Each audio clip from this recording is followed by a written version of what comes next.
please subscribe and don't forget to press the bell icon to get notified whenever we upload a new video.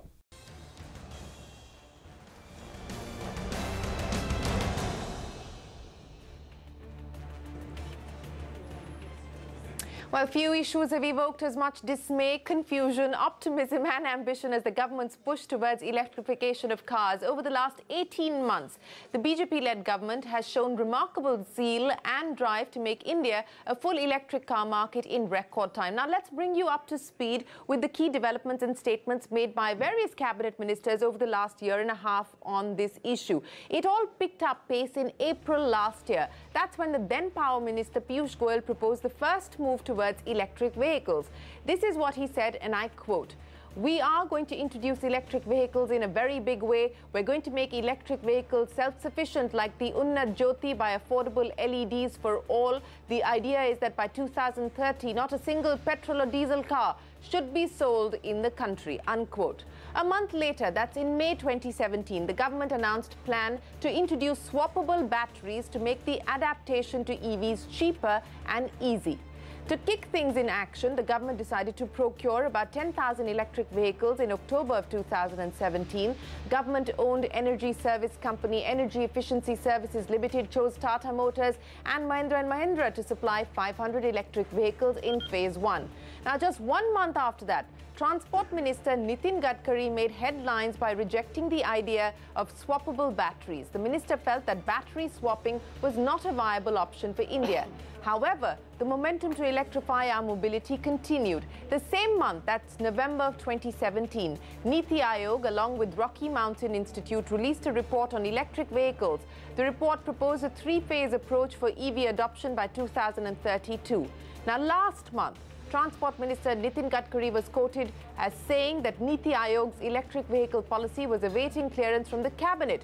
But just a month later, that's yesterday, a major twist came, with Gadkari announcing that there is in fact no need for a policy on electric vehicles. He went on to say that an action plan is already in place. So what exactly is India's status when it comes to shifting to electric vehicles? Joining us to discuss all of that and more is the CEO of the Niti Aayog, Mr. Amitabh Kant. Mr. Kant, appreciate you joining us here on CNBC TV18. Sir, if I could start by asking you to explain to us, and I just, for the benefit of all of our viewers, recap what has happened over the past year and a half, from the first statement made by the then Power Minister Piyush Goyal to the statement made by Mr. Nitin Gadkari yesterday saying that India does not need an EV policy, we have an action plan. What is the difference between an EV policy and an action plan, Mr. Kant?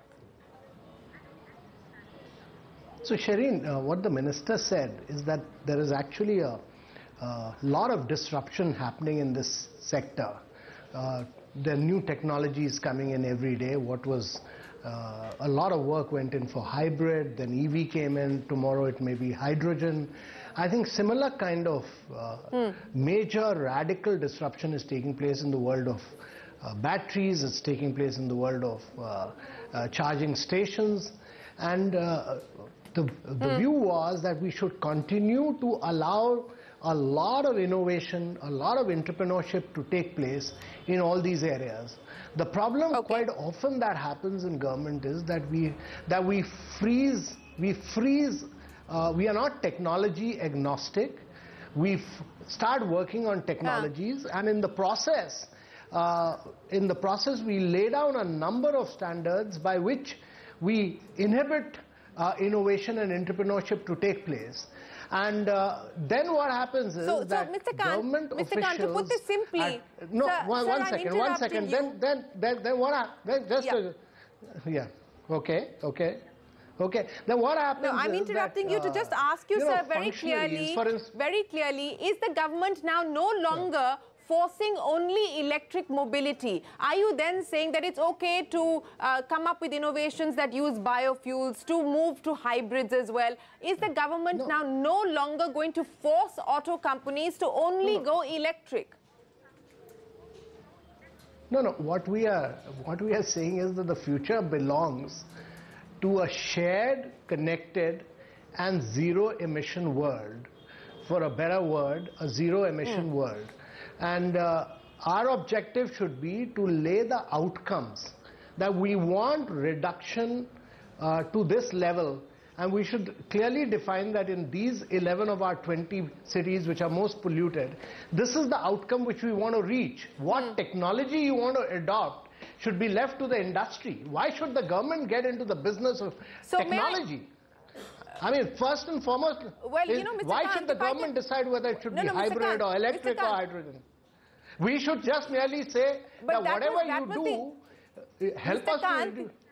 I want to understand. I want to understand what has led to this change in the government's approach, because this was the argument that industry was making, that it is not the job of the government to dictate whether we should do electric or we should do hybrid. Why? What has caused this change of heart within the government? Because all the ministers, starting from Piyush Goyal, who first talked about it, continue to say it has to be electric. Hence the idea of battery swapping, then the idea of interoperability. How has the government now decided to give up on an all-electric idea and policy that you were pushing? No, Shireen, when you define outcomes, at the end, a policy can only lay down outcomes. When you lay down outcomes, those outcomes can be met by electric. They can be met by hydrogen fuel cell. And there is innovation. I mean, Nissan's new thing is about EV hydrogen fuel. So a lot of innovation is happening, and I think we should just allow that play to take place. A policy statement can be a broad, general statement, and I hope you agree with me with what I'm saying, that, a broad policy statement that the country should aim to be a sharing, connected, and a zero-emission country, rather than pushing for technology. I think industry is going to be very relieved to hear that, Mr. Kant, because this was the position of the auto manufacturers to start with, that why is the government dictating to us what technology we should move forward on? But I want to then ask you, because you said that you want to now focus on the outcome and you want to move towards a future of mobility where there is zero emission mobility. Now, what is the action plan towards zero emission mobility? Because let's be clear about, where we generate our electricity, we're largely coal-based and so on and so forth. Give me a sense of what it means when you talk about zero emission mobility. So, Shireen, what's happening, I mean, I think, and it's important to look at the global picture.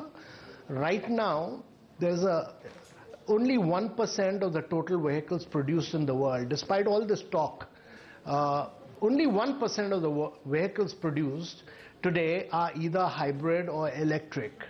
And that is the reason for that is that the cost of battery is still very high. At 273 kilowatt per hour, the cost of battery accounts for almost 45–46% of the cost of the car. So if you look at various analysis which has been done, it is predicted that by 2026-27, the cost of battery should fall from 273 kilowatt per hour to around 73 kilowatt per hour. And that is the point when, the cost of EV cars or hydrogen cars will be equivalent to a combustion car. And it will be very difficult to support, it will be, to push for zero emission cars. It will be very difficult to support this movement through subsidies from government world over. And what is important in the Indian context, because, you want to ask a question? Go ahead. Yes, I just wanted to, we're running out of time, and I know that you have another meeting as well, Mr. Kant, so I just want to understand now. So we are giving up on this idea of moving away from the IC engine by 2030, which even the Minister Gadkari has clarified that it was not the intention of the government to say that IC engines will be over and done with by 2030. A, that. And B, if you're talking about not just focusing on electric, then when it comes to the GST rates, because there is a differential for electric vehicles, the GST rate is much lower. Will you then push for lower rates even when it comes to things like hybrids, etc.? Okay. So, Shireen, the challenge is that combustion car account for about 49% of the total industrial production in India. They account for about 7.2% of our GDP. they give you 40 lakh jobs, and about 25% of the auto components, etc., that we export are from the automobile sector. So whatever we do, we should not impact while we are making the shift. And you know, the advantage to India is that our per capita usage is very low. It's 20 per 1,000 combustion cars. In USA, it is 920 per 1,000. So the shift from combustion to zero emission cars is easier in India's case, and it will be possible for India, as we push for our renewable energy targets of 175 gigawatts, it will be possible for us to charge these cars with clean energy at home through solar energy. And our objective is that the growth will be so enormous in future that should be met by zero emission cars in future. Okay.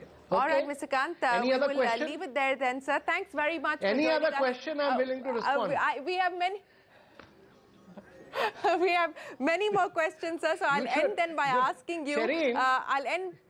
No, Shireen. Yes, sir. You should have a special session on, electric mobility and zero emission cars, and I'll take you through a full presentation on that.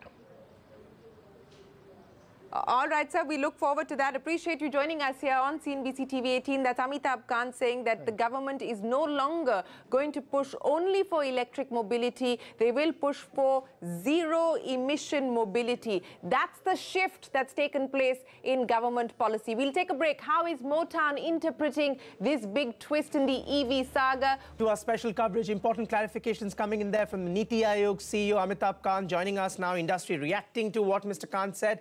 Joining me now is Mr. R.C. Bhargav, Chairman of Maruti Suzuki, and Shekhar Vishwanathan, Vice Chairman at Toyota Kirloskar Motor. Shekhar, let me start by asking you, Amitabh Kant is now basically speaking industry's language, saying the government now will adopt a technology-agnostic approach, and it is not the government's business to dictate to industry what technology they should adopt. This should be music to your ears, Shekhar. Well, I think Go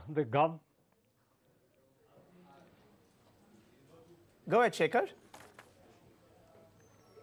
Sorry, no, I can't hear you. Okay. Shekhar, can I go ahead? Yeah, go ahead. Yeah, yes, go ahead. I can please, hear please. you. All right. No, I mean, I think, yes, it is. It's good to hear the government say this. At the same time, I think the government has also to listen. And I think what we are seeing now is that the government is certainly listening, and they've been listening over the last several months now. The important point is that we need this kind of policy decision can't be made overnight.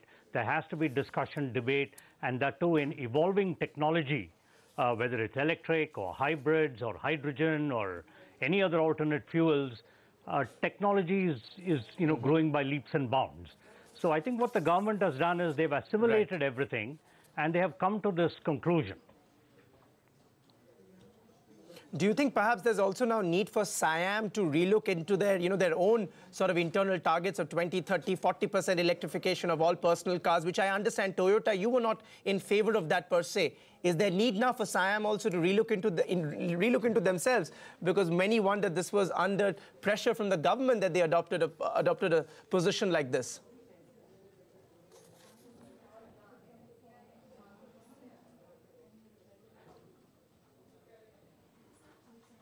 Shekhar, can you hear me? I couldn't hear the last. No, I can't hear the last part. All right, of what Shekhar, you said. we'll just ask one of our technicians to try and get the line up and running. But let's just also get in a quick word from Mr. R.C. Bhargav. He also joins in now. Mr. Bhargav, now the government has clarified clearly that they would not be coming out with a clear electric vehicle policy, but would look at specific action plans by respective ministries. Does this change life as far as Maruti Suzuki is concerned? Ranjay, the electrification target and the intention to go electric has been stated by the government. The task of converting the conventional vehicles into electric cars in the future is basically that of the industry. It's not something which government will do. And industry has to tell government what in its view are the difficulties which will come up and what are the actions which government needs to take so that the movement from the conventional IC vehicles to the electric vehicles can take place smoothly. And then government has to consider those and take actions to see that the road becomes appropriate for the industry to reach the target of electrification. So policy, to my mind, was not really very relevant, because what would policy say at this stage before industry has put down what its requirements would be? And industry would only be able to say that when they actually start the task of electrification and find out what the problems are in that business. So you're talking about industry, speaking to the government. So which are the areas then, Mr. Bhargav, that you would want government support to make electric cars more viable? See, electric cars, the major problems, as I think everybody knows, is one is going to be affordability of the cars, and especially for the small cars in India, because at the small car level, at the price at which small cars sell, the customer's ability to buy cars which are very much more expensive than what they are today is very limited. And I think that's one area where government intervention would be required to see that when we move down from the more expensive cars to the less expensive cars, how electric small cars can become affordable, at least to some extent, to the people. The second is the infrastructure, because electricity is a fuel for these for all electric cars. How does a customer who does not have the means of filling the fuel in his electric car at home is going to be enabled to keep getting his car refueled periodically in some parts of the city where he can conveniently reach and charge his car every second day or whenever he requires to charge it. So the infrastructure support is very much going to be required. All right, Shekhar, now I hope you can hear me now. Now that the government has clarified that they will be adopting a technology-agnostic approach, do you feel that there is also a need now for them to recalibrate their tax policy, especially with respect to GST, where electric vehicles come in at 12%, but there's been a bone of contention on your part, hybrids continue to be taxed at 28%. So you feel now there needs to be calibration even on the taxation front? Absolutely, there needs to be calibration on or recalibration on the taxation front. Incidentally, hybrids today are being taxed at 43%, the 28% plus a 15% cess. I think to begin with, I think they must recognize that hybrids do contribute to a lowering of the oil import bill, which is a very important objective from the Government of India's standpoint. Now, we're not saying that one hybrid car is going to make a big difference to the oil import bill, but it's not only Toyota which has hybrids in its portfolio. There are other companies also which will have hybrids in its portfolio, and they would then be encouraged to come here and sell hybrids. Obviously, we will also want to sell a certain amount of electric vehicles. Would you then press upon maybe your industry peers within SIAM who came in with this 2030 deadline of 40% personal cars to move to electric, which one would imagine happened also because of the pressure from the government? Would you want SIAM also to reconsider their own self-imposed deadline of 2030? Well, I think what SIAM has done is taken a weighted average of opinions on this particular issue. And 2030 was just a convenient date that they came up with. But certainly, I'm sure they would look at it after taking opinions of all the auto players. Our own opinion is, rather than set a deadline, we should need to have timelines with calibrated, with a calibrated approach. Okay. Let's say, for example, 2025, this will be the amount of electrification, 2030, etc. The other important point is, globally, Electrified vehicles means electric vehicles and hybrids. Yeah, absolutely. They don't make a distinction. Sorry, Shekhar, to cut you short, but we just need to get in a quick word also from Mr. Bhargav before we wrap this up. Because, Mr. Bhargav, you were talking about incentives, and government may say that they're already giving incentives to electric cars since they attract a lower rate of GST of 12%. The same question that I asked Shekhar. So are you seeking for more subsidies or incentives from the government? It's not a comparison with the cars that are charged at 28% or 43%. It's a question of affordability.